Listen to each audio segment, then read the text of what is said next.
Great, well, it's great to be back here with Liz Gooster, Editor at Large. I love that title, by the way, Coke and Page.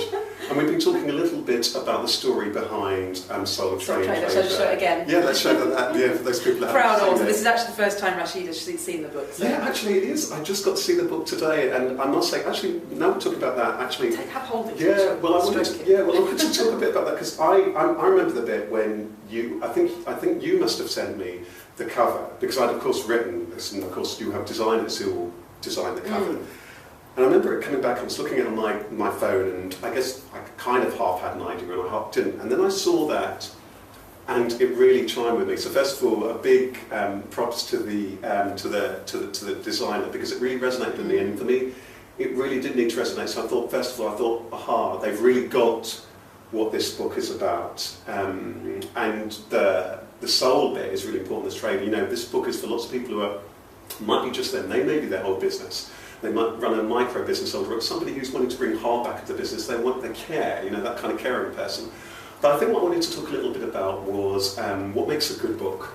I guess you must see so many books and so many manuscripts. It must be, I guess it must be a really tough job, right? You know, I'd imagine it must be a really tough job. So many people want to write books. I mean, I've been there sending things in, and some of the probably things I'd probably sent in when I was younger and so on, or may not have been up to scratch, or may not have fitted, and so on. So tell me, what does make a really good book? Because I know you read a lot, as well as, obviously, as an editor at large, working with these.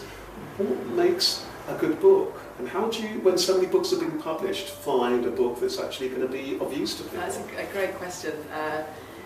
I mean, the cover is important. It's funny because it's a very emotive issue, the covers, and we debate endlessly in-house. Any publisher does about what's the right jacket. But I think at the end of the day, it is the content. And I think that's why, for me, even though there's a huge debate raging currently about the different media that you can present books or content in a way that's almost irrelevant, because I think what people are looking for is good content. And I think it depends on what kind of book it is. So if it's a novel, you might be looking for entertainment or escapism or amusement, or a love story or whatever. I think with business books, you're either looking for inspiration or you're looking for information. So I think there are different kinds of books. So I love that. That's really interesting. You're wanting inspiration or you're wanting information. And tell me a little bit about, because I think what I really like is that I think that from the books that I've seen that you produce is that I think that you're very mindful about making the books really warm to people. The covers are lovely. They seem to be I get the sense that I'm just looking at some of the titles here, you're really wanting them to be pragmatic, that for the kind of book that somebody's going to want to pick up and feel is that it's going to be easy and pragmatic to really kind of help them on their journey. Whereas I've seen lots of business books sometimes that, to me, I feel as though do I actually want to read that book? I think I get the feeling that you take a lot of time I think that's one of sort of Coke and Page's sort of mantras, and I think it's certainly one of mine personally, is that business people are busy and they've always got a choice. And if they've got a train journey or a plane journey and they want to read something, they could read 50 Shades of Grey, or they could read The Economist, or so they've always got to have a reason to pick your book. And I think so. People probably can't see the books in detail, but we've got a book on accounting, so that they will be going for information, and it will be a genuine need that they have got some financial number crunching to do. Right. Whereas a book may be like Talk Normal or Bold, it's more probably the inspirational thing, or just intrigue, and you think, well, it might be useful, but it's got to be something that sort of catches someone's eye, and they think, oh, I'm going to get something out of this. Has to be brave in business and win. And has to be great. So that's it's got case studies of companies, so you will be inspired by things that people have done. And I think yours actually, Soul Trader, is quite a good crossover title, because it is inspirational, I think, with your attitude. You are an inspiring person to work with, and I think that comes across. But if it didn't have the hard information, it wouldn't work, because when you're starting up a business, it's a stressful time, or you're trying to develop your business, that's your priority. You don't necessarily just want the inspiration, you want some hard, so yours is quite a good combination. So on that note, and I'm going to hand the book back at that moment, first of all, I'm curious to know what chimed with the book. Of course, there were 7 themes that I presented. This thing about clarity, we touched a little bit about clarity in the first half. Customers, being clear about customers. There's the theme about encourage. Then there's cooperation, conversations, creativity, compassion, and then the last theme around the ace in the pack around change. Tell me, are there particular bits in the book that you particularly chimed with, your particular themes in the book that you particularly that really interested you, or you thought that was interesting? Tell me a little bit about those, how you felt about the idea of the 7 themes, and if any of those particularly chimed with you personally as somebody who, like lots of people who are going to read this book, who are on that business journey. Tell me a little bit about that. Yeah, so I'm talking as a business coach now, because I think when we started talking about the book and you started drafting the chapters, that was sort of, I was just starting out my sort of sole trader career. So I think for me the one that chimed a lot was courage, because it's about that courage to go ahead and to believe you can do it. So for me, part of that was confidence, and just getting that courage to sort of think, I'm going to give it a go.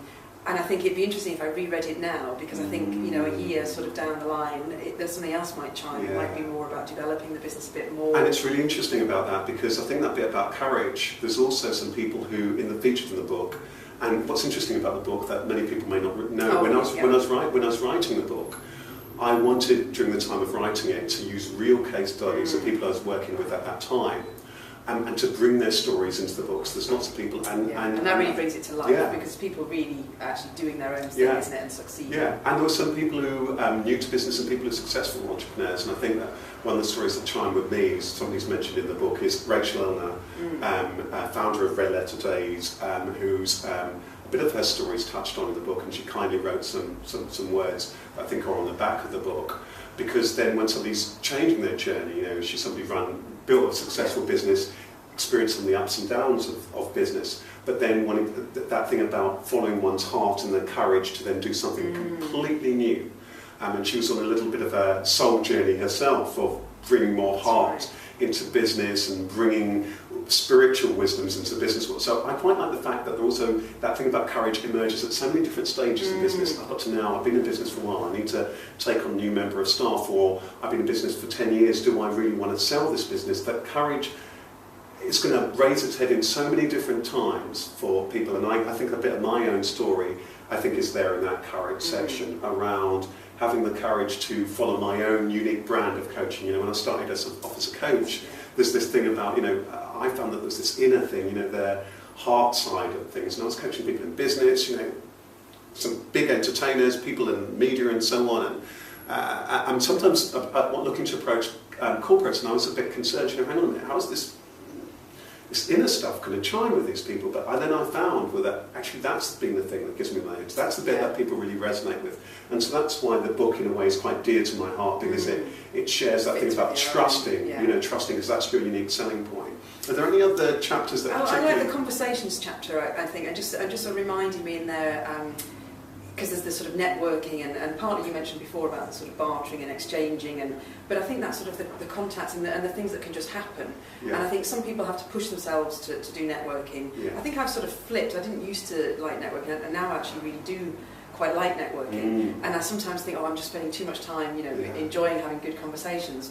But actually, I think what your chapter emphasises is that can lead to really unpredictable things. It might not be immediately, but lots of things happen. Yeah, I'm so glad that you picked up. I'm so glad you picked up that chapter on conversations, because the book builds, doesn't it? It starts with the clarity, and then, okay, this is who I am, this is why I'm at, this is what I want to do. It builds through the customers, like who are your customers, where are they at, and understanding a little bit of the psychology of who it is that they are. And then it goes on to cooperation. Okay, who do I need? Have I got a staff team already, or who do I know who can help me find an accountant, or maybe we can swap, we can barter with this person. And then the conversations bit. And the conversations bit for me is the bottom line of whether business is actually going to come through. I was just coming here today from working with somebody or somebody who's building a business. They've attended one of my workshops and they wanted to spend a little bit of time.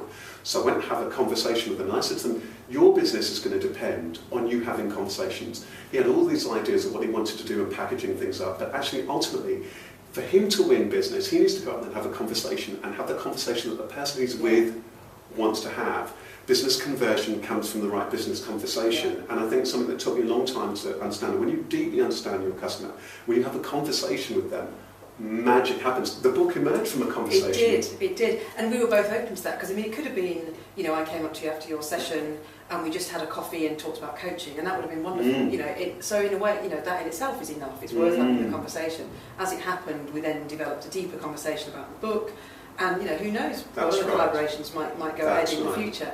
And so I think it is just that sort of, you being a very approachable person, me thinking, well, I'd like to have a chat with Rasheed because he's a coach, you know, and I'm just like off in coaching. I think if we both just, if I just thought, well, I'm a bit busy, or he's not going to want me to speak to him, and you'd kind of thought, look, I've got to go, you know, so we would never done the book together, would we? You know, that thing, Liz, is so important, because I ran my workshop at the British Library today. One of the things I always encourage people to do is have that conversation. Yes. Where are they at? Yeah. Who in that room might be useful to have a conversation with? Really Because powerful. in business, we can have an idea, this is where I'm at. There's a couple of stories in the book. I remember once meeting the most amazing person. I can't give too much away, but he's, you know, very accomplished within working for a business, painfully shy about networking, but this guy is brilliant with people. He's in a field, well, I'll say a little bit about, without giving the game away about who he is, and most people won't know who he is, but happens to be an accountant, but incredibly personable. And I was having a chat with him and exploring. He said, well, you know, maybe I should go to some of these events and so on that I'm invited to go to more often. For him, because he's an accountant to high achievers, each person who he meets and converts as a customer could be worth thousands and thousands and thousands for his business. I was really gently trying to encourage him to go out and accept some of those conversations more, because he's natural in there. How much could that be worth for his business? So for me, there's something financial too about this business. You know, you could make the mistake of thinking that there's not real hard-edged financial wins from this book. Trust me, there really are. You know, some of those conversations, all the business I've ever had, every opportunity I've ever gained in my life has been for a conversation. I think that one of the things I really wanted to get ahead of this book is that through this book, business is different things to different people. We all have different skills. For some people, them just being so clear what they're about, the drive is going to emerge. If you take great entrepreneurs, some people like Anita Roddick, the vision, the clarity, that's enough. For somebody else, the courage of their convictions is enough. For somebody else, cooperating, getting the right people is going to help. So for me, there are all of these different kind of ways in. And I think one of the things I want to kind of touch on is that I remember that when we were working on the book, I think sent the draft of the book, and I was thrilled that when I sent you most of the chapters, you quite liked most of the chapters. So I had no idea what you'd think about it, because, you know, when I'd self-published books before, I didn't have to worry about that kind of feedback and, you know, the number of pages, and I was worried that... Critical editor in the background with a red pen. Well, I didn't think that you gave me a word count, 60,000 words. I didn't think I'd make 6,000. It was double. I didn't have to edit it. The process of editing was really great for me, because it meant that actually I was then happy that it was really the strong. stuff that's left is the really strong stuff, Yeah, but there was this theme, I remember when we looked at the introduction, you said, well, actually, it might be good to come back to that actually at the end. And then I think you gave me some feedback about perhaps giving people a little bit how to use this book and so on, which is when one of the things that I'm really pleased about the book, which is the images. I don't know if you can... I don't know if people can see them. That's the cooperation one. Image. So I really wanted this... at home I have a wonderful set of Zen tarot cards. And they're beautiful things. They're not really about predicting the future. They're about helping people get deep insight. And I really wanted to bring this theme. You know, lots of business books and lots of things. Or look, we can go to lots of events, and it's just about an expert telling you what to do. I'm a coach. I'm a facilitator. This is a coach yourself kind of book. So I really wanted something. I thought, no, I really want people to be able to play along with this. I want them to feel as though they're part of this. So then this idea of having an image for each particular chapter, that visualise that, because also some people would like the narrative and some people are creative, they want that particular image, and that they can interpret what that means for them, and then with a little summary about what each chapter means, so they can play. Because business owners have got a lot of insight, so they can explore, actually for me this about that. So if you're reading this book or if you're using this book, I really strongly urge you to think about, what does this chapter mean to me? What does clarity mean to me? Where am I at with cooperation now? And because you'll have a lot of these answers, and a lot of this stuff when you're running a business is incredibly subtle. There's subtle things that you may or may not be doing that can lead to the business and so on. So as well as all the very pragmatic kind of stuff. Yeah, the pragmatic stuff, and I'm pleased you mentioned that, because it's reminded me of the other thing I really like, and this is your 5-minute business plan. Oh yeah, and the two-page business plan, and there's a 10-minute business review. Yeah, and I think that they both appear in the chapter on creativity, and that's an interesting chapter, because I thought I wanted to give people enough stuff to play with, you know, thinking about work-life balance. I wanted to give people stuff like, you know, come up with ideas, boxes come up with different ideas, but I also wanted them to have a little bit of structure. So creativity can be a double-edged sword. You need enough of it, but you need to be able to manage it. And so then I wanted the 2-page business plan to be at the end of that particular chapter, so that giving a bit of structure, but a little bit of freedom and play around it really that. Focuses it back in, and I mean, I'm using it. I mean, actually I reviewed it yesterday. Right, great. And so it is a really useful tool. Good. So I think, because you said, you know, don't want people to have the impression there's no financial gains, and I think things like that, it does allow you to go off and do the free thinking, and then it comes back and says, okay, so what are your financial goals for the next year, 2 years, 5 years, whatever scale you want to look at. So things like that are really brilliant tools, and I'll certainly be, they're some of the things I'll be recommending to my some of my coaching clients that they can actually use to help them. Wonderful. So to close then, I guess, because these are hopefully going to be the first of my set of sole trader interviews, so it's great, apt that working with a sole trader, but also somebody who's brought life to the book, and I want to thank you for that, because actually without you the book wouldn't have been brought to life, so I'm very, very pleased about that. And tell me a little bit about, for you as a sole trader, what are your hopes, what's the inspiration, how are you carrying the book forward, or the spirit of the book for you, because you've talked a bit about that, and you're on that journey that many people are on, and I think it's wonderful that you've got this rich portfolio career, and I think that will really chime with so many people who are reading the book, because for some people it's not actually going to be one or another, they might be working, and I think that's what's great about your particular story. You have a particular job, but there are other things that you're doing, so I really love that element, and I think about that. So tell me a little bit about where are you at with that, and how are you wanting things to unfold from here? What's the spirit of the book that you're wanting to pick up and run with from here on? I think it's the heart thing, and I'm really pleased that we kept that in, because I know we sort of played around with the title and the subtitle a little bit, and now it is such an integral part of the book, including the jacket design. But I think it is that sort of, being who you are, which I know is one of your sort of phrases, being who you are. Yeah. And I think that's great, because I think I'm so enjoying the different elements of the things that I'm doing, and they all feed into each other. And I think it's just that sort of, and things don't always develop as quickly as you sort of anticipated in your business, but I think there is just that feeling that it's going on the right track, and this is kind of how I want to work, I'm doing the things I want to do, I'm being the person I want to be, and they all sort of, got different activities, but they're all sort of coming from that same path of, the flexible working, the sort of, helping people, whether it's, to have a, just helping people be better, whether I'm coaching them to perform better at work, or to, have a career that suits them better, or to try and get a book that, reaches the best possible audience, or reflects their ideas. And it all just kind of fits together. So that's wonderful, so it's a consolidation of that true to your stuff. own heart, And I love that, because that's the core of the book, isn't it? And it's wonderful that, I think one of my hopes with this book is that for many people who are in a business, that there may be very little that they need to change. For example, particularly for the person who's been in business for a long time. I think that there are the people who are starting their journey, and this may be a useful companion along that road.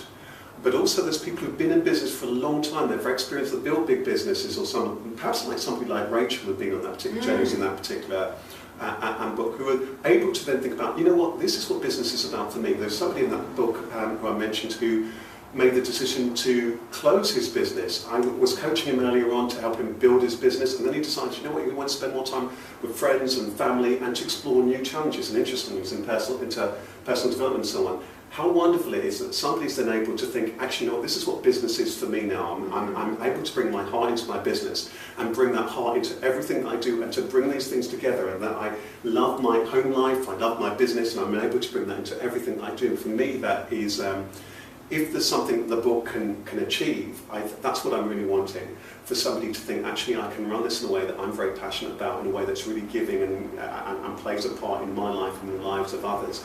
That's what I'm really excited about. And also, I think that, for me, the last thing I want to say about this book is that there's a theme toward the end of the book, which is very much inspiring business from the heart.